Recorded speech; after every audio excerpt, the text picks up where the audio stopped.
যশোরের অভয়নগরে অনুষ্ঠিত হলো গ্রাম বাংলার বিলুপ্তপ্রায় ঐতিহ্যবাহী রশি টান প্রতিযোগিতা। খ্রিস্টীয় বর্ষবরণ উপলক্ষে উপজেলার বনগাঁ সরকারি প্রাথমিক বিদ্যালয় মাঠে প্রতিযোগিতার আয়োজন করে বনগাঁ গ্রামবাসী। খেলায় ৮টি দলের শক্তি প্রয়োগ ও কৌশলে লড়াই দেখতে ভিড় জমান হাজারো দর্শক। পাশেই বসেছিল গ্রামীণ মেলা। যশোর প্রতিনিধি রোকনুজ্জামান রিপনের প্রতিবেদন। একসময় গ্রামাঞ্চলে রশি টান প্রতিযোগিতা ছিল খুবই জনপ্রিয়। এক দলে ৭ জন করে প্রতিযোগী নির্দিষ্ট ছকে ও নিয়মে তৈরি খেলার কোর্টের দুই পাশে অবস্থান নিয়ে বিশেষ উপায়ে তৈরি একটি রশি টেনে নিজেদের দিকে নেওয়ার চেষ্টা করে এ খেলায়। সর্বশেষ যেদিকে রশি চলে যায় তাদেরই জয় হয়। ইংরেজি নববর্ষ ২০২৫কে বরণ উপলক্ষে বনগাঁ স্কুল মাঠে এ প্রতিযোগিতার আসর বসেছিল। ৮টি দলের বল প্রয়োগ ও কৌশলের কসরত শেষে চ্যাম্পিয়ন হওয়ার গৌরব অর্জন করে রামসরা রশি টান যুব সংঘ।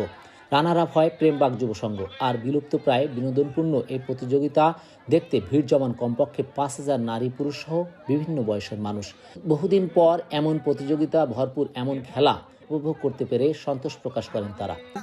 গ্রাম বাংলার ঐতিহ্য ফুটে ওঠে, এগুলো সবাই, এই খেলাগুলো সবাই ভালোবাসে, কিন্তু পূর্বের থেকে আগের থেকে হারিয়ে গেছে। এই অধিবাসীরা এখানে যে খেলাটা আয়োজন করেছে আসলে খুবই মনোমুগ্ধকর এবং এরা সম্প্রীতির একটা বন্ধন এরা সৃষ্টি করেছে। হ্যাঁ, ধরনের খেলা সরকারিভাবে কোনো প্রচার নেই। ক্রিকেট, ফুটবল সহ অন্যান্য খেলার মতো জাতীয়ভাবে সরকারি উদ্যোগে রশি টান প্রতিযোগিতার আয়োজনের দাবি জানান খেলোয়াড় সহ সংশ্লিষ্টরা। দড়া টান্ডা খেলা সরকারিভাবে হলে সেটা আমরা ভালো মনে করবো আমরা। কিন্তু এটা কোনো জ্ঞানজাম নেই, কোনো সিস্টেম নেই। বাংলাদেশের গ্রাম এলাকা ঐতিহ্য খেলা। গ্রাম বাংলার বিলুপ্ত প্রায় এ রশি টান প্রতিযোগিতা নতুন প্রজন্মের কাছে পরিচিত করানোর জন্য এ উদ্যোগ বলে জানান আয়োজকরা।